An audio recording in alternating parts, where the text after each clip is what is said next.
My name is Brian Banks, and I'm a pretty weird person. I have borderline social anxiety, I'm athletic as a potato, and have no interest in drinking, sports, or other activities that bring men together. I'm decent looking and thin despite never exercising, but my main asset is that I'm smart. In fact, I'm very smart, and unlike many smart people, also perceptive. Despite my borderline social anxiety disorder and the fact that I skipped one grade in elementary school because of the neighborhood I lived in and the schools I went to, I didn't fall behind when it came to sex education. I lived in a middle-class neighborhood. I don't know if that was the reason, but there were a lot of beautiful women around my age. During college, I lived at home because one of the top 5 engineering universities in the world was only 10 minutes away from my house. In exchange for helping women in my neighborhood with their homework, taking home tests for them, or tutoring them in various subjects for community college admissions, I myself received. I would call it tutoring. Between the ages of 18 and 21, I was almost always satisfied, and more than half of the women I tutored and who tutored me seemed to be genuinely satisfied with my abilities too. I was taught so much because I quickly gained a reputation for patience and discretion, as well as intelligence. I was able to communicate with my companions on their intellectual level so that they easily understood the subjects I was helping them with. I was always kind and gentle with them, and never told anyone else that I had sex with one of them, although I'm sure they told each other. Only one woman, she always called herself by her street name Jezebel rather than her real one, Whitney, was not treated with much care by me during this period. However, it wasn't because I didn't try to be nice to her. Jezebel is my age. She is a large woman, the same height as I am, and at the time probably outweighed me by 5 to 10 pounds, although she was not fat. Jezebel was very active. She was also athletic, playing softball and basketball in several leagues. Although she was not particularly educated, she was not stupid and had more ambition than most people in our neighborhood. Her main goal was to own a studio or website. I tutored her mostly in math and business, which would help her achieve that goal. I never fell in love with Jezebel, but I definitely liked her and was willing to do anything for her. In my senior year of college, I invented an easily programmable, encrypted, sophisticated proximity detector. It's kind of like the Easy Pass system used on many toll roads in the US, only specifically for secure systems. Various forms of my detectors have been adopted by corporations with proprietary systems, many government agencies, both state and federal, and the military. I had to obtain a security clearance in order to participate in patenting my inventions.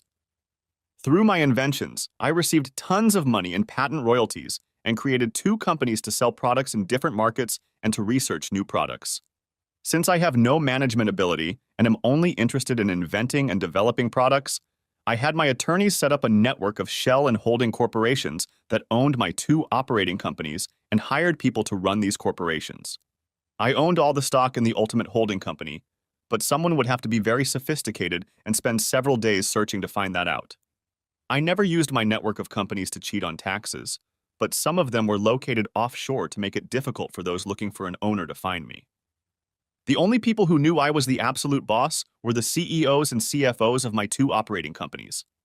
To everyone else, I was just the hired head of new product development for one of the operating companies. By the time I turned 24, I had established all the mechanisms described above and was looking for a long-term relationship with a woman. I found it difficult because of my borderline social anxiety, but after visiting several dating sites and various social groups when I turned 26, I finally met someone I was in love with and interested in me. Allison was probably the most beautiful woman who had ever shown any real romantic interest in me. Although our courtship was quite ordinary, I realize now, looking back, that it was more superficial than most others. Perhaps I was so enamored with her looks that I overlooked some things that many would consider important in a spouse. However, one thing I noticed consistently during our relationship was her complete lack of interest in my work. She never asked me anything about it, seemed bored and feigned incomprehension if I started a conversation about my work, and was completely devoid of curiosity. Allison's lack of interest in my work actually turned out to be an advantage when it came to the prenup. Gail, one of the attorneys who had helped me form corporations, and someone I respected greatly, insisted that I get a prenup. When I hesitated between a prenup and a prenuptial agreement after I proposed to Allison and she accepted, Gail threatened to quit working for me if I didn't present Allison with a prenup. Gail drafted a prenup that was very simple and unburdensome. It simply provided that the only thing excluded from common ownership was any stock, shares, or royalties associated with any company or patent that either of us owned more than 10% of as of the date of the marriage, or even acquired during the marriage. Allison had her father review the document and then signed it without even asking me about it. I had been married to Allison for about 2.5 years, and we already had our first child, a beautiful baby girl we named Amber, when I ran into Jezebel on the street during a quick, solo trip to my parents' house. I offered to buy my parents a new house in a more fashionable neighborhood, but they were people with a simple lifestyle and lots of friends in the neighborhood, so they declined. Jezebel looked good. She hadn't gained a pound since I'd last seen her, and was better dressed than any other time I'd seen her. We had a cup of coffee each, and she told me about her new endeavor, and I told her the same story as I told everyone else about working for hire. Jezebel was building an unusual website, but she was having trouble with her finances. I delicately inquired about it and found out that she only needed $25,000 to make it work the way she wanted it to. I asked Jezebel to meet me in a week at the same cafe, same time, and I could introduce her to an investor. She was very happy to do so, and as I was leaving, she gave me a big hug and kissed me carelessly on the cheek. I thought about it for a week. The $25,000 was just a blip on the screen to me, and despite the questionable nature of the business she had a hand in, I still had a crush on her. A week after our first meeting, we met again, and this time she looked even better than before. The coffee had not yet been placed in front of us when I handed her an envelope containing $25,000 in cash. Jezebel was shocked. She even cried, which I never expected from someone with such a tough exterior. Jezebel offered to gift me a share in the site. I politely declined, saying I just wanted it to be a gift and I didn't need any ownership stake. With her body and motivation, I'm sure she would have honored her promise, but I politely declined that as well, saying I love my wife. "Your wife is a lucky bitch," Jezebel said through tears as we parted. "If there's anything I can do for you, just ask, and it will be done," she said in all seriousness. "Best of luck to you," said I with a wide smile and gave her a big hug. Allison and I had 2 more children, a second girl, Whitney. No, I didn't name her after Jezebel, but readily agreed with my wife when she suggested the name, and then a boy, Jerry. Although Allison pleased me, over time I became convinced that she was actually quite shallow and materialistic. She had other good qualities, however, and I truly loved her, the only woman I had ever loved. Even more important to me was that she gave me 3 wonderful children. Amber, who was 12 years old at the time, had her mother's beauty and the best character traits of Allison and me. She was as smart as I was, tested at the same level of genius as me, but was infinitely more outgoing. 10-year-old Whitney was also a beautiful girl, though unfortunately for her, she inherited some of my traits that, while not homely, were not in the same class as Allison's or Amber's. However, Whitney was the most caring, loving, and empathetic person I'd ever interacted with, and could light up any room with her mere presence. She also didn't hide when her brain shut down. 8-year-old Jerry was just a fun kid. I don't know where he got it from, probably from Allison, but he was a real athlete. I got interested in baseball and basketball just so I could have a healthy discussion with him about his favorite activities. He never had a bad word to say about anyone, was always in a good mood, and got along great with both of his sisters, and they with each other. You would think that with such wonderful children, I would think Allison would be a great mom. Unfortunately, that was not the case. The main conflicts that Allison and I had were related to parenting. I'm not sure what it was, maybe just a green-eyed jealousy monster, but Allison had a bad relationship with Amber. She was too hard on Amber and sometimes cruel in her comments. I had several fights with Allison right in front of Amber when Allison treated her badly because I just couldn't take it. By the time Amber turned 12, it got to the point where Amber never went anywhere with her mother unless I went with her too. This became a real problem when one summer Allison wanted to take the kids for a week at the lake house her family had when I needed to work. It took all my powers of persuasion to convince Amber to go with her, and a real confrontation with Allison to make sure she would treat Amber well during the trip. Although Allison was better with Whitney and Jerry than she was with Amber, she had her moments with them as well. Also, even though Allison was a stay-at-home mom, I probably spent as much time with the kids as she did, since she always had one activity or another going on, and the time I spent with them was usually of a much higher quality. So, after being married for about 15 years, having 3 wonderful children, a wife I loved and enjoyed very much. Even though we didn't have the perfect marriage, I was driving home from the airport after a one-night business trip. It was about 1 o'clock in the afternoon. Even though I had told Allison my itinerary, she hadn't paid attention to it as usual, and I didn't know if she would be home to meet me or not. I was at the stop sign, preparing to turn right onto the through street where I live, when a car I recognized drove by. It was Roger Mayberry's red Corvette. The top was down and he was clearly visible in the driver's seat as he played with the radio dial and tunes blasted from his speakers. Roger Mayberry was one of the top salespeople in one of my corporations that dealt primarily with military sales. He understood our technology as well as was even possible from someone who was not an engineer and was easy to get along with people.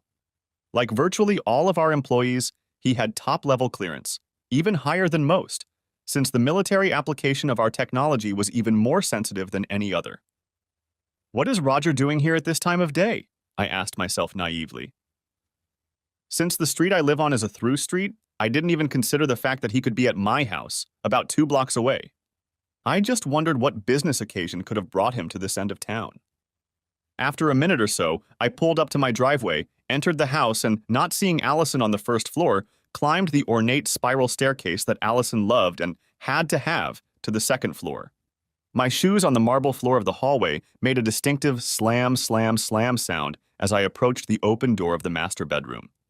When it was about 10 feet to the door, I heard a sultry voice say, "Did you forget something, Raj?"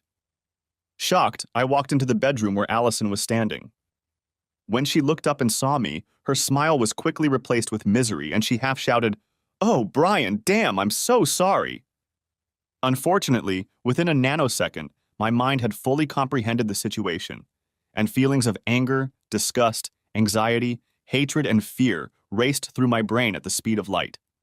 I'm sure I froze in place with my mouth hanging open as all the other emotions that had been weighing on me coalesced into one sensation.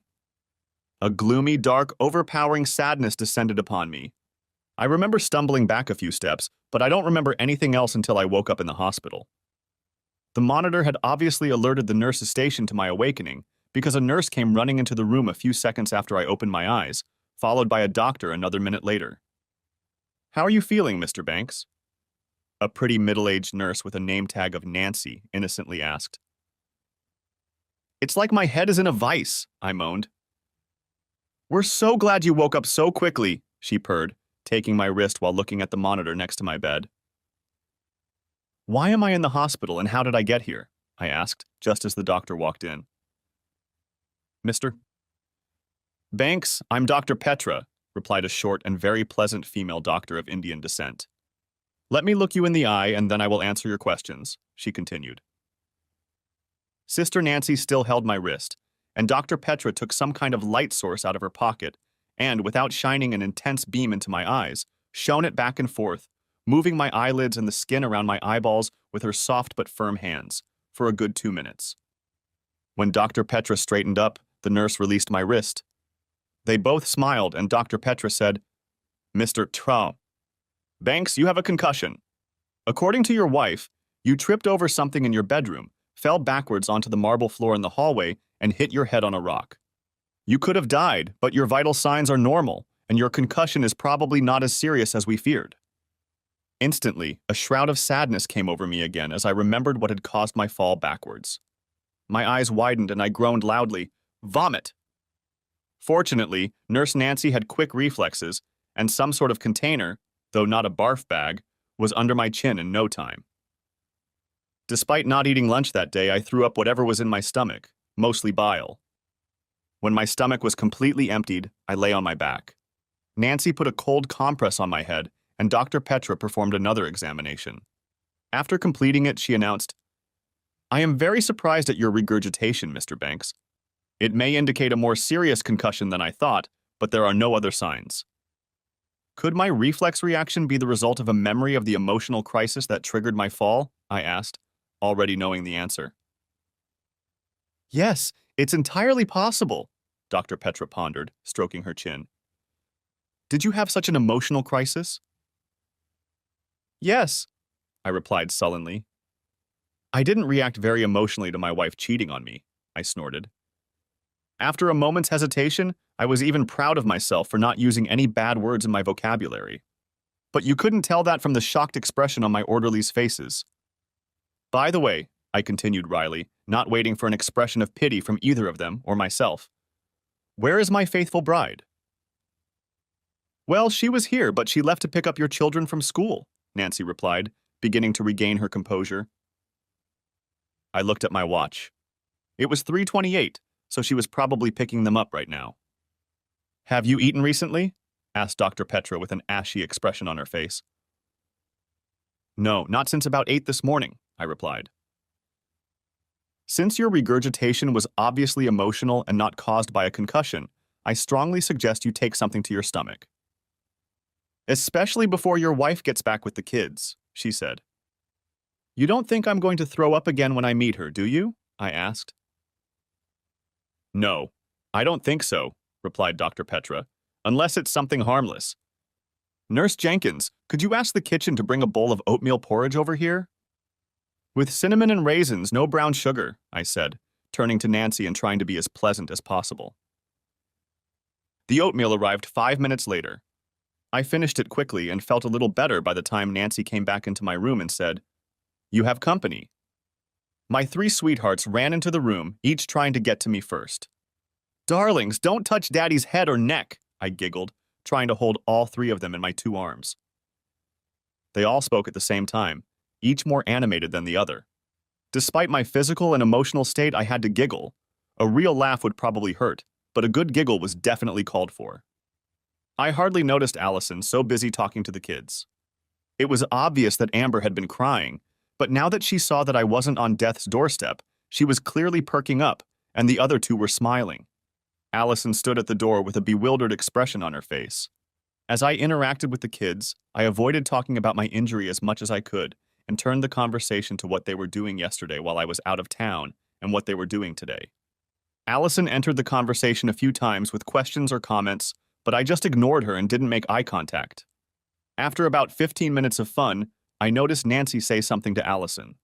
After a minute, Allison announced, Kids, Daddy is still sick and needs to get better, so we have to leave now.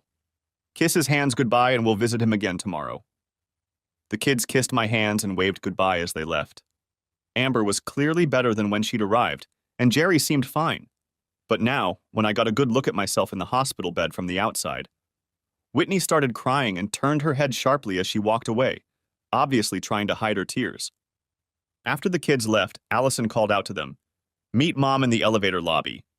I'm going to talk to Daddy for a few minutes. Allison turned and walked over to me. I didn't have time to fully think through my reaction, and obviously at this point I couldn't act out the scenarios I had already thought of. So I just closed my eyes and listened. Brian, I'm so sorry you had to see me like this. I didn't want you to find out. I'm sorry that well, not the wife you have a right to expect from me. I really hope that when you're better, we can talk things over, she told me with a note of moaning and sobbing in her voice, but no real tears. Getting absolutely no response from me, she said, You might want to talk tomorrow. If you want to, just give me a call. Her last statement was telling in itself. She obviously wasn't interested in coming to see me in the hospital. I would have to ask her and talk to her, or she wouldn't have come. Dr. Petra came in again about 20 minutes after Allison left. After another examination, she said, You don't seem too upset after talking to your wife. I didn't talk to my wife. I brushed it off. However, while I still feel deep sadness over the loss of my previous life, I am quite confident that I will be able to transform my emotions into action. I will no longer feel nauseous. That's good, she said with a smile. Doctor, how long do you think I should stay here? I insist that you stay one more night after tonight, but after that, if your examination is good, you can leave. But you must limit your activities for at least a week, and certainly not come into the office for at least 3 or 4 days. I insist, she replied in as firm a voice as only a woman 5 feet tall could do. I promise, I grinned, then reached out and took her hand. That is, I promise on the condition that you do not tell my wife that you will release me on Friday morning. Of course, I can't ask you to lie to her, but if she even inquires, can you hint that I'll have to stay until Saturday? I think I can do that, laughed Dr. Petra, as long as I don't have to outright lie in answer to a direct question. I'll tell Nurse Jenkins the same thing. I ate a heavy dinner, called my parents, whom Allison had not contacted for obvious reasons, called my assistant at home and asked for a pad and pen. I felt too out of sorts that night to write down everything I needed to do, but the next morning I would definitely be ready to start planning my actions. Allison showed up again with the kids around 10 to 4 p.m. on Thursday afternoon. As I had suspected, she hadn't bothered to visit me earlier in the day, and I certainly wasn't going to call her, although Nancy said she had called the nurse's station once to inquire about my well-being. By the time the kids arrived on Thursday, I was feeling much better. This was not only because I was recovering, but also because I had had a very productive day. I had several people from my office visit me, as well as my attorney Gail, who was drafting the prenup, and my parents had lunch with me. However, none of what I did had anything to do with my proximity sensor research. It all had to do with planning the rest of my life outside of work. After a wonderful half-hour session with the kids, as I had asked Nancy to do earlier in the day, she came in and told me I needed to rest. Allison did the same thing she had done the first day, but this time I kept my eyes open when she talked to me. "Honey, you never called today for me to come over and discuss our situation," she said in a soft voice. "I guess I wasn't important enough to you to know if I was dead or alive until I called, huh?" I shot back, trying to minimize the sarcasm in my comment, but probably not succeeding. "That's not fair, honey," she replied softly. "I didn't want to bother you if you didn't want to talk." "I'll probably want to talk this weekend." "Darn," I said in an acerbic voice, "after I'm released." "Brian, again, I'm really sorry. I really hope we can get through this," she muttered. Then she took my hand and kissed it. I didn't react in any way. "Bye," she said modestly as she waved me off on her way out. Of course, I didn't lose sight of the fact that she never once said she loved me, nor did she intend to end her affair with Roger Mayberry, and the only sign of real grief I could feel was that she'd been caught. The other 10% of my plan that I hadn't yet perfected was now easy to come up with. Just before visiting hours ended, Allison's father and mother came to see me. I was a little surprised until they revealed the reason for their visit. Apparently, Allison felt that it would not be good if she was the one to threaten me with losing the children in the event of our divorce, so she had instructed her parents to do so. "Allison told us about her big mistake," her mother said, holding my hand. "Oh, really? What is it?" I asked wryly. After a long pause, her mom replied, "You know very well that she was the one who caused your accident. I just hope you can find it in your heart to forgive her, Brian. You're such a good man and a loving father, and I know it would destroy you if you weren't there for your children every day." "You're certainly right about that, Ruth," I said in a somber voice. The gloominess was only a pretense. The most important thing in my plan was to get sole custody of the children. A few more minutes later, after Allison's parents had given me the message I was sure their daughter was supposed to give me, they left. All doubt about what I was to do was gone. Friday morning, Dr. Petra gave me another checkup and then signed my release papers. "Remember to take it easy for at least a week," she said. "Scout's honor," I said, giving my semblance of a Boy Scout salute. Having never been a Boy Scout, I don't know how close I was, but at least she laughed. I thanked Nancy and offered her $500 cash, which she had to refuse, so I gently hugged her and left with my assistant Jack by 10 a.m. Getting back at Roger Mayberry would have been very easy. I could have just fired him. But that would not have been enough revenge for me. I needed to destroy his career. If he had just found another job in a related field with almost the same pay, what kind of punishment would that have been? I needed to make him lose his security clearance. That would make it impossible for him to get a job even close to the remuneration or prestige he currently enjoyed. After consulting with Gail and the divorce specialist she recommended, and after getting Roger's bank account information from the payroll department, since his paycheck was being transferred directly, all I had to do was meet with Jezebel. Why her? She would help me get sole custody of the children. My assistant drove me to Jezebel's office, but I asked him to wait in the car. Even though Jack would be completely in on all my plans, I needed to talk to Jezebel alone. I called ahead, but Jezebel was still surprised and excited to see me. "Wait, Jezebel," I laughed. "I have a concussion and I can't hug you as tightly as I'd like. Why don't we just kiss each other's hands?" "You bastard," she giggled. You probably only got a concussion, so I couldn't tear you apart. We exchanged hand kisses, a very unsatisfactory greeting, but it had to do. Jezebel looked well. She was dressed very stylishly but professionally, and looked like she hadn't gained a pound since she was 18. There was a little gray in her hair, but it had softened her facial features. Yes, she was still a consummately beautiful woman. "Come into my office," she demanded, grabbing my hand. After expressing my joy at seeing Jezebel again, I got straight to the point. "I need your help, Jezebel," I said, and my sadness asserted itself again. "Anything, Brian," she replied, taking my hand. "You have no idea how much I want to help you, whatever it is. You helped me realize my dream, so if I don't have to kill anyone, I'll be all for it." That comment and her wide smile as she said it helped dispel my sadness more than I would have guessed. "Okay, you asked for it," I grinned. I didn't miss a single detail in what had happened, and my reaction that I needed her help with. This included me telling her how important my children were to me, and even showing her pictures of them. When she heard that my middle child's name was Whitney, she froze. "You named her Whitney?" she exclaimed. I knew what she was thinking, and there was absolutely no reason, in light of the current circumstances, why I shouldn't decorate a lily. "Yes, named after my favorite person before I was married," I replied with a broad smile. She choked, started to cry, and between sobs she wailed, "You bastard, I've only cried twice in the last 10 years because of you." I smiled, squeezing her hand. "Hey, tears of joy are great, I could use some right now." "How can I help deliver them?" she asked, wiping away her tears. "I need you to post videos of my wife on your website and transfer the money for them to her bank account." When she recovered from the initial shock, we discussed the situation comprehensively. She had many good suggestions and one impressive one. "You have to make sure that it can never be traced back to you and someone can find out that you and I had a previous connection," she said. "Is that what you call it, an association?" I laughed. "Shut up," she giggled. "It's my turn to teach you. I have a friend who can do it on a paid site even more popular than mine, no questions asked.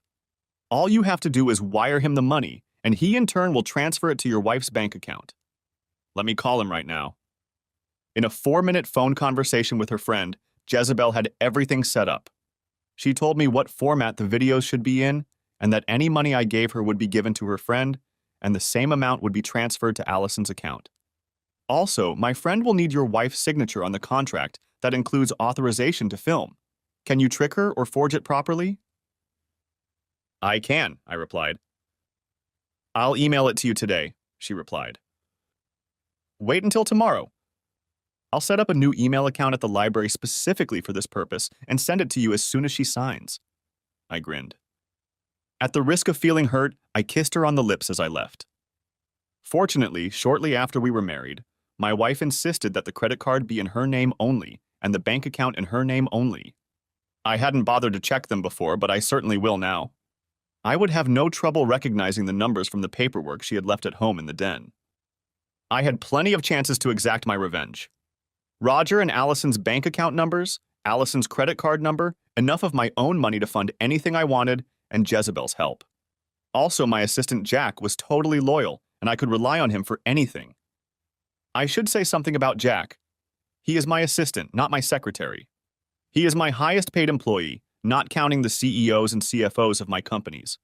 While he has an engineering background and is great at crunching numbers and making technical improvements to my fancy schematics, he's also willing to do whatever it takes to help.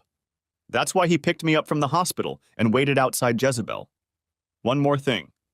He played division in my soccer in college and played the middle linebacker position his senior year. He's 6 feet 2 inches and 245 pounds of almost pure muscle. He has a hard time getting jackets he doesn't pull his hands out of. Everything about my revenge could have gone wrong, but I had planned it carefully and had to be optimistic. After Jack dropped me off at my car outside my house, I didn't go inside to see if Allison was home. I had lunch and then called Allison's cell phone. "Hi, honey, I'm so glad you called. Do you want me to come over to your place?" She sang out as my cell phone number was listed on her caller ID. "That won't be necessary," I said without any warmth in my voice. "They let me off early, so I'll pick up the kids and then take them to milkshakes. We'll be home around 5:30. Oh, honey, I should make you a nice homecoming dinner, she purred, trying her best to sound cheerful. Just don't ruin their appetite. I interrupted her. Thanks for the parenting advice, I replied sarcastically. I'll see you at 5:30. The kids were happy to see me, curious about my health and lively about their activities. They were even more excited when I told them we were going to go have milkshakes at the local malt store, which they all loved.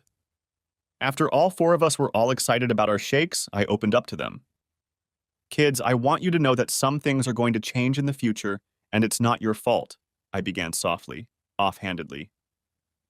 That didn't fool Amber one bit. Without hesitation, she didn't just anticipate what I was going to say, she extrapolated my words. If you and Mom get divorced, I'll live with you, she purred. You're getting divorced? Asked Whitney. Let's not rush things, I said, trying to calm them down, especially Whitney, who suddenly looked like a dog. Mom and I are having some problems, and I don't know how it's going to end. But I want you to know that no matter what, we both love you with all our hearts, and you three beautiful creatures are in no way the cause of our problems. Amber shook me to my core again. You love us with all your heart, but does Mommy have one? Mom loves us, Jerry picked up on that.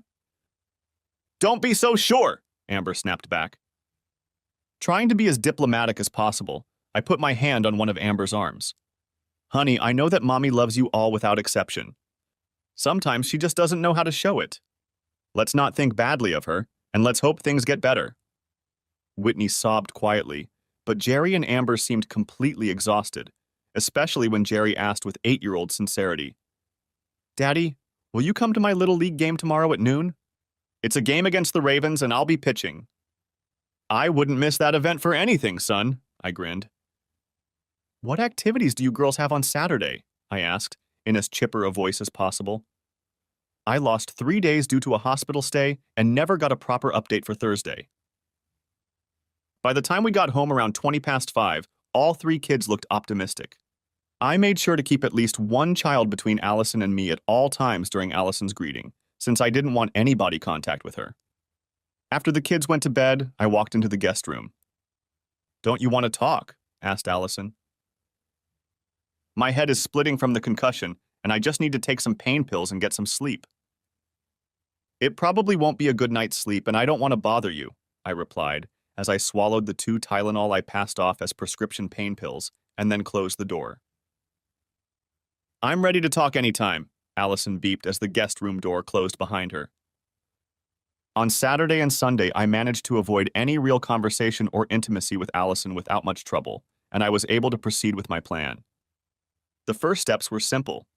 Using Allison's credit card, I ordered 2 small high-tech video cameras and motion detectors on Saturday morning, which were to be delivered to the house on Monday. At the library, I printed out the contract that Jezebel had emailed me and immediately deleted it. I also printed out the new benefits and health insurance forms from my company's database, pinned the contract penultimate in the stack, and bookmarked where Allison was supposed to sign it all. I knew Allison would be in a compliant mood this weekend, but it wouldn't last too long. On Sunday, I handed her the paperwork, told her it was health insurance, disability insurance, and life insurance forms for work that just needed to be renewed, and that she and the kids were co-beneficiaries of all my insurance. I left the documents with her, telling her to read them at her leisure. I knew she wouldn't read them all, but would read the first 1 or 2. When she saw her name in the first 2 as a beneficiary, she smiled, obviously believing that despite my aloofness, I was not going to divorce her. Smiling broadly, she brought me the papers a few minutes after I handed them to her. It's all signed, honey, she beeped, handing them to me as I started a card game with Whitney and Jerry. Thank you, I said, and as nonchalantly as possible, I moved the documents into my open briefcase and dealt the cards. I also called the CEO of the company I owned, where Roger Mayberry worked, and asked him to ask the federal agency in charge of our security clearances to schedule security clearance checks on 5 people from Mayberry's department. Because of the sensitive nature of our work, we are subjected to random security checks, the way some organizations are subjected to random drug testing. So none of the employees were supposed to know that the checks were initiated by their employer, not the government. On Monday morning, after the kids left for school, Allison insisted on talking. Brian, we can't ignore what happened. If we do, it will eat away at you and destroy our relationship, she began, sitting across from me at the kitchen table. I wanted to say, what relationship, but refrained. Instead, I said, Allison, my head is still spinning, and I haven't yet come to terms with what I witnessed. I need to get my head straight before we can have a meaningful conversation. I'm not going to do anything rash. Okay, dear, she replied after a slight delay, clearly pleased, if not happy. I hope you feel better soon. I'm anxious to show you how much I care for you. I have to go to the country club for a social committee meeting in half an hour, and I'll be back around 2 to pick up the kids from school in time. Will you manage without me? She asked. In response to her question, I wanted to say, I'll know soon enough, but again held back. Have a good time, I'll be fine, I replied. She was oversimplifying things. About half an hour after she left, a courier delivered the cameras. I called Jack, he came over, and the two of us installed the cameras, switches, and motion sensors in the master bedroom in less than an hour. We handled all the equipment with latex gloves so as not to leave fingerprints or DNA. Then we had to route the signal to Allison's computer. If I'm great with computers, Jack is a wizard. All we have to do is find her password, and it will take me 10 minutes to connect the cameras to her computer. I have the most effective password cracking program on my laptop. I'll connect mine to hers and get to work, Jack announced, still wearing his latex gloves. Launching the program, Jack started to say, "What can we do while it's running?" but was interrupted by a beep. What's that? I asked. Is it malfunctioning? I don't think so. Heck, it's already cracked, he laughed. How is that possible? I asked. The program first tries 1,000 of the most common passwords before applying the cracking algorithms. Ha ha ha ha. Her password is Princess, the 28th most common password, according to the program. Makes sense, I grinned. She's never listened to anything else I have to say about technology, so why would she listen when I tell her to make a password out of random characters? True to his word, within 10 minutes, Jack had the cameras recording to a file with an involuntary name on Allison's computer. After another 5 minutes, he had everything set up so that I could access the file from my office at my convenience and could turn the cameras and motion detectors on and off remotely. On Tuesday, I went to work as I was feeling good and turned on the cameras and motion detectors as I left. I arranged for a shell corporation I owned in the Cayman Islands to wire $10,000 to Roger Mayberry's bank account. After that, I was feeling good emotionally and making good physical progress recovering from my concussion, so I really got down to real work. Tuesday night, after the kids went to bed, Allison came up to me. Why don't you come back to our bed tonight? Your head must be feeling better if you can work tonight. It does, I replied. I feel almost normal. On Wednesday and Thursday, I almost let myself fantasize about Allison realizing how much she'd hurt me, actually loving me, and even breaking up with Mayberry. Of course, that didn't stop me from turning on the cameras when I wasn't home or going ahead with my plan, because I knew those thoughts were just fantasy, not reality. This was confirmed when I reviewed the videotape from Thursday afternoon. I uploaded Allison's Thursday morning recording to the website, delivered $5,000 in cash to Jezebel, and by Friday evening, the $5,000 had been transferred from the website to Allison's bank account, and the video posted for all paying customers to view. Unfortunately, since the site didn't have permission from Mayberry, they had to pixelate his face. All by law. Over the next 2 weeks, 2 more videos were uploaded to the site, 2 more $5,000 were transferred into Allison's bank account, and another $10,000 from another company in the Cayman Islands was transferred into Mayberry's bank account. Now I needed to follow through before Allison and Mayberry got their bank statements for the last month and wondered what the hell was going on. The day after the third video was made available to the public, Mayberry had a security check. How it happened, I don't know, but the checker had with him an unpixelated copy of one of the videos, as well as Mayberry's bank statement. Mayberry was the third person in his group to be interviewed that day, so I'm sure he didn't know that his interview was the only important one. Since the CEO was given a copy of the polygraph results and the questions and answers, I received a copy of the interview transcript by the end of the day when Mayberry was interviewed. After Mayberry was hooked up to the polygraph and dispensed with the preliminary questions, the reviewer prodded him. Mr. Mayberry, do you have any activities outside of work that someone could blackmail you with? No, I don't think so, Mayberry replied, getting a sharp twitch of the lie detector needle. I'd like to show you a video, Mr. Mayberry, the reviewer continued, pressing a few buttons on his iPad. Who is this woman you were doing this with 2 weeks ago Thursday? Apparently, Mayberry's face lost color as he contemplated whether he should try to lie or tell the truth, and which would be worse for his admittance. Apparently, he decided to come clean. Allison Banks. Isn't she married to one of your co-workers, Brian Banks? Well, actually, Brian Banks works for a different company, although his office is in the same building as mine. It's a big building, Mayberry stammered. Did you ever think that having an affair with a married co-worker could lead to blackmail? I never thought about it, Roger muttered. Have you received any payments from foreign organizations since your last security clearance? Absolutely not, Roger replied indignantly. Let me show you your bank statement for this month, Mr. Mayberry.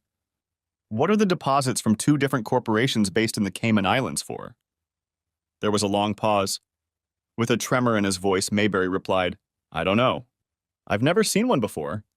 It must be some kind of mistake. A mistake by 2 different companies from the Cayman Islands whose owners we have not been able to ascertain? The columnist continued. Yeah, someone's setting me up, whined Mayberry, clearly completely frustrated. Did someone fake the video of you and Mrs. Banks too? Inquired the reviewer, in whose voice I'm sure there was sarcasm, even though he was supposed to remain impartial. After a few other questions, the interview was concluded. Mayberry answered nothing when, after disconnecting the electrodes from the lie detector, the reviewer said, Mr. Mayberry, until you are told otherwise, you must not come into contact with anyone involving confidential and sensitive information. Nor should you come into contact with Mr. or Mrs. Banks, or either of the 2 corporations that deposited the money in your account. Otherwise, you will be held accountable. The next day, I got the kids ready for school. Allison looked at me with nothing but an icy stare. As soon as the kids left, I made a phone call, and 30 seconds later, the doorbell rang. It's for you, slut, I grinned. How dare you talk to me like that, asshole, Allison muttered. I won't be that long, bitch, I replied, now really laughing. When Allison opened the door, the bailiff handed her the divorce papers. All I heard was, Mrs. Allison Banks? Yes. You've received a summons. In addition to the divorce papers were pictures with Mayberry and the name of a pay site with a password to access it. You didn't think I'd find out you were selling your videos, you nasty bitch? I asked, as she stood at the kitchen table stunned. Have you even looked at what you look like on the site? Here's a way to find out, shouted I, as she picked up the piece of paper with the website address and password. I couldn't believe it when my assistant brought it to my attention. Not only did you disrespect me by cheating on me, but you're broadcasting it and making money off of it? What? I have no idea what's going on, she replied, tears in her eyes. I'm taking the kids on a weekend trip, I announced, standing up. Make sure you hire the best lawyer you can. I'm sure your professional earnings will help, because you're going to need one. That same day, Mayberry was fired, escorted out of the building, and stripped of her security clearance. About an hour before I was supposed to leave to pick up the kids for the weekend, my secretary called on the intercom. Brian, it's been reported that Roger Mayberry is drunk, is in the parking lot, and is yelling your name. Should I call the police? No, Sherry, I chuckled. Call Jack and have him come here right away. It was too good to be true. When Jack arrived, we walked over to the window in our building that overlooked where Mayberry was. It was a spot that had one of the best views of the security cameras. From the way he was rocking back and forth, it was clear he was drunk. We quickly came up with a plan. Jack went out one of the side doors and stayed close to the building, out of the camera's view, while I boldly walked out the front door. As soon as Mayberry saw me, he yelled, "You goddamn asshole, Banks! You're the reason I got fired and messed up my security clearance. I know it. I'm going to kick your ass." I trotting rather than running, toward the spot that was in the camera's field of view, next to where Jack was. I let Mayberry get close enough to hit me. Although it was only a glancing blow to my shoulder, I fell as if it was the most crushing blow in history. As Mayberry rose above me, ready to deliver another blow, Jack appeared in the camera's field of view, grabbed Mayberry, and hit him in the jaw with his forearm as if he were a running opponent. Mayberry flew back 4 meters, losing consciousness. Jack came over to me and helped me up, and I leaned against the car and pretended to be groggy. Jack called 911. All of this was happening in full view of the security cameras, and the cops arrived 3 minutes later. Mayberry was handcuffed to the stretcher the fire department car had taken him on, and one of the cops went with him in the ambulance to the hospital. I filled out the necessary paperwork to file an assault charge, then picked up the kids and left for a weekend at a beautiful mountain resort. At the end of the weekend, I told the kids that Allison and I were getting a divorce. Amber seemed happy. The other two took it surprisingly calmly, taking to heart my assurance that we would both treat them with the utmost love. When we returned Sunday night, Allison turned out to be not at all as nasty as I thought she would be. In preparation for her possible breakdown, I had moved all of my most valuable possessions and clothes into a temperature-controlled storage unit.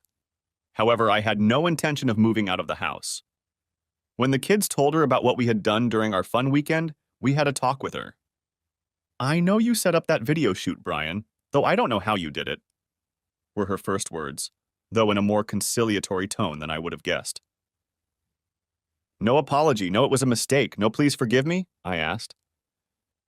"Just accusing me of something I, by all accounts, didn't do," I replied, trying not to give away my indignation in case she was recording our conversation. "I've been busy this weekend, Brian. I hired a lawyer and a computer expert. Again, I don't know how you did it, but you've covered your tracks really well, and it's going to be hard for me to beat this unfit mother accusation you've leveled at me. However, I hope we can come to some sort of resolution about custody." "Of course we can, Allison. You give me sole custody in the house so the kids don't have to move, and I'll give you free visits. I'll also buy you a house where you and Mayberry can get high. Did you hear he's not only out of work, but out of a career?" "I don't want to live in the same house as Roger. That's not the point, she began. I quickly interrupted her.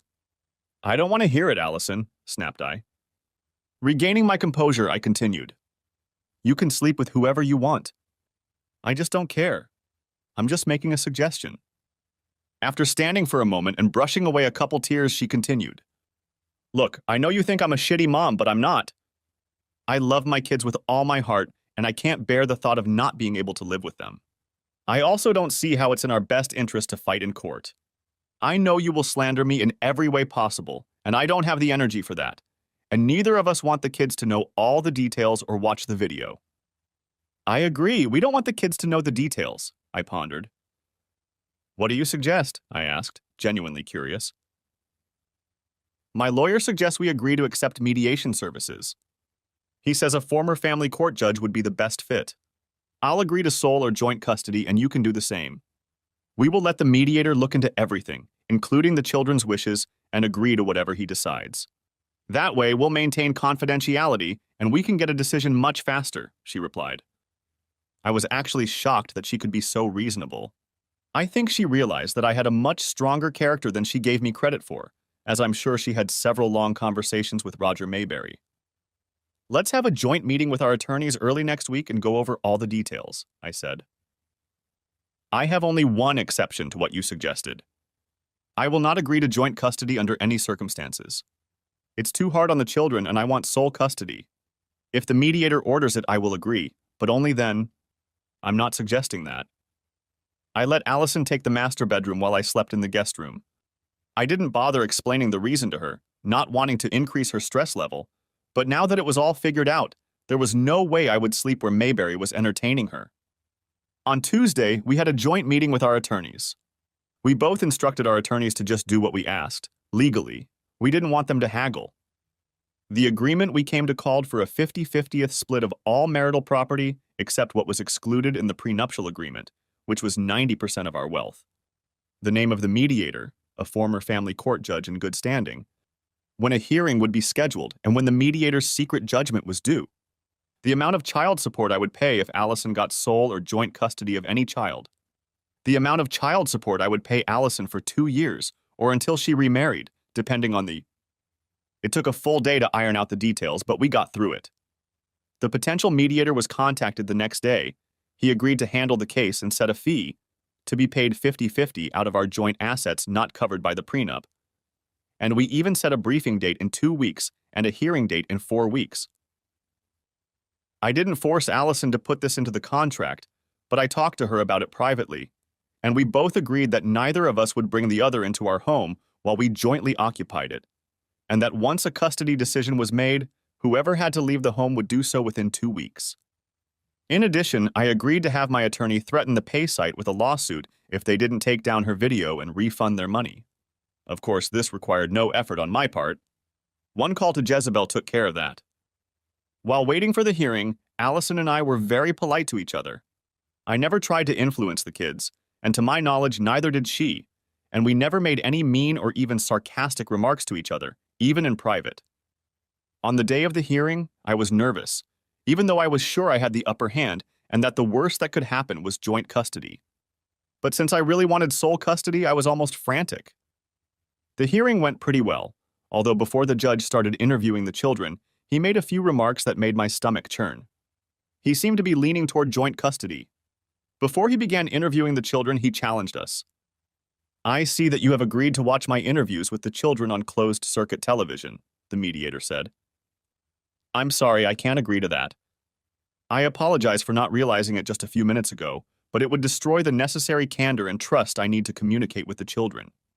If any of you cannot agree to me meeting with each child alone, I will have to refund your money and recommend another mediator.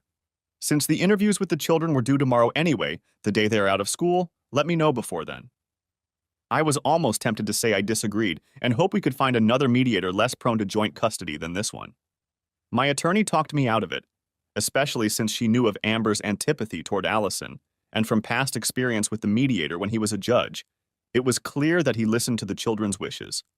Amber was only a year away from the point at which, under state law, she could make her own decisions, and the judge would likely listen to what she had to say more than any other mediator we would invite.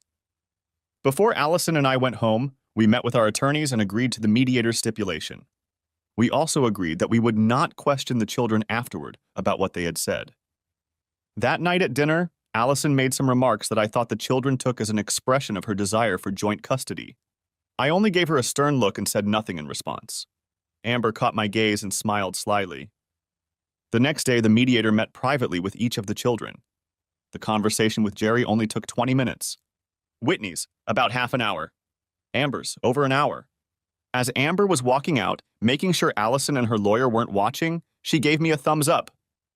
As per our arrangement, Allison's parents took the kids out to eat after the interview, instructing them to get back to our house around 4 p.m. After we broke for lunch, the mediator was ready to pass judgment. We didn't expect this. He was contractually obligated to have another week to make a decision, so there was no obligation to make it then.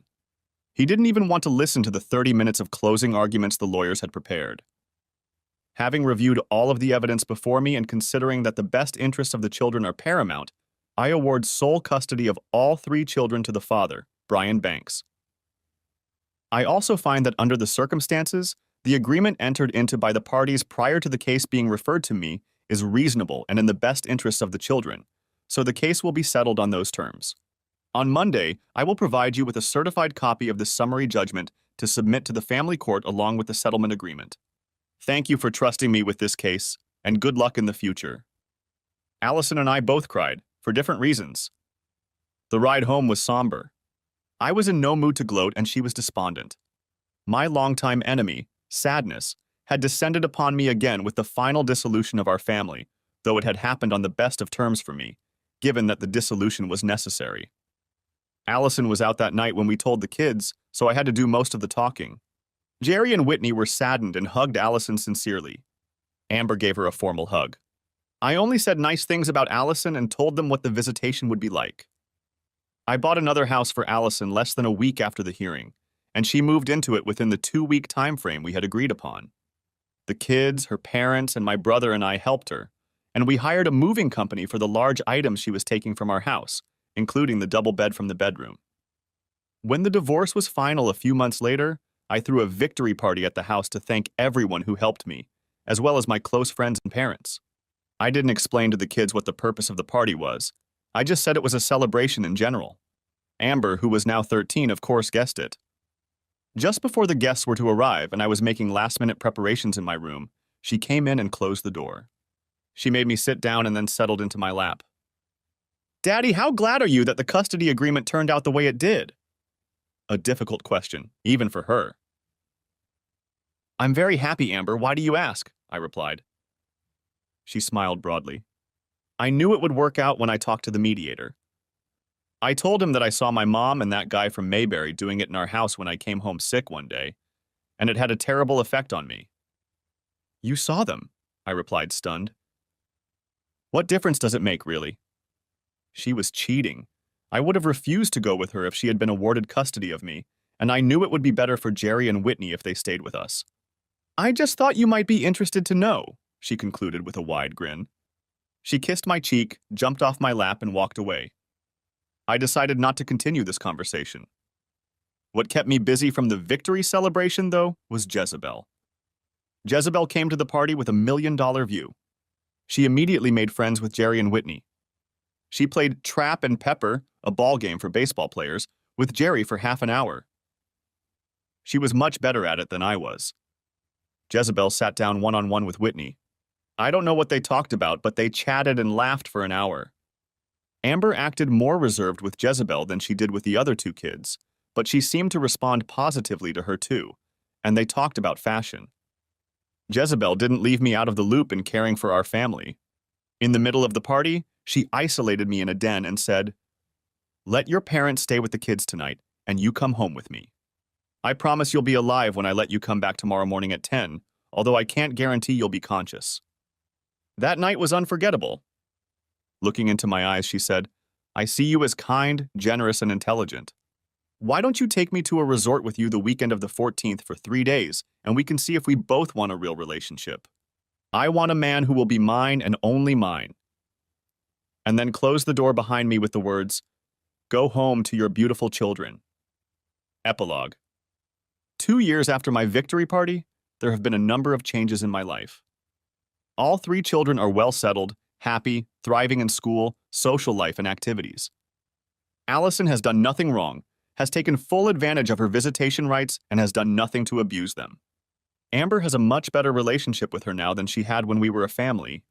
What's more, Amber even went with her and 2 other children to Allison's parents' lake house for 10 days last summer, and she had no negative feedback upon her return. My business is thriving, and I am making more money than ever. However, my involvement in operating companies was inadvertently exposed when a report we filed with the government was sent out to a few employees we didn't realize we had.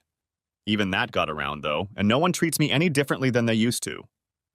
Roger Mayberry left town shortly after the victory party, and, according to the only employee who still keeps in touch with him, took a job as an entry-level salesman at a non-secret electronics firm on the West Coast. The kids are more than resigned to Jezebel. All 3 look at her more as a friend than a mother, and they really enjoy her company. After 2 years, Jezebel decided we should be exclusive. Last month, she sold her website and moved in with us and the kids. Although she doesn't want to get married, she only wants me, and she wants to fulfill her duties as a friend mother to the kids while running a small company selling specialty clothing online from an outbuilding I added to the house for that purpose. At the same time I built the extension, I installed the best quality soundproofing in the bedroom. I asked myself, am I the most satisfied man in America?